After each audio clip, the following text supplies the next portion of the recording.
শেখ হাসিনার আমলে চুক্তিভিত্তিক নিয়োগ পাওয়া শিল্পকলা একাডেমির পরিচালক ও অভিনেত্রী জ্যোতিকা জ্যোতিকে অফিস থেকে বের করে দেওয়া হয়েছে। মঙ্গলবার দুপুরে অফিস করতে আসলে অন্যান্য কর্মকর্তা-কর্মচারীরা তাকে বের করে দেন। গেল ৫ আগস্ট শেখ হাসিনা সরকার পতনের পর প্রথমবার শিল্পকলা একাডেমিতে অফিস করতে এসেছিলেন শেখ হাসিনার আমলে শিল্পকলা একাডেমির পরিচালক হিসেবে চুক্তিভিত্তিক নিয়োগ পাওয়া অভিনেত্রী জ্যোতিকা জ্যোতি। তবে সহকর্মীদের প্রতিবাদের মুখে অফিস থেকে বের হয়ে যেতে বাধ্য হন তিনি।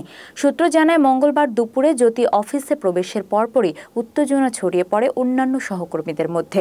অনেকেই জ্যোতির অফিসে আসা নিয়ে বিস্ময় প্রকাশ করেন। তারা জ্যোতির রুমের সামনে অবস্থান নেন। এই সময় রুমের দরজা বন্ধ করে দেন জ্যোতি। পরে পরিস্থিতি অনুকূলে না থাকায় 1টা 50 মিনিটের দিকে অফিস থেকে বের হয়ে যান তিনি।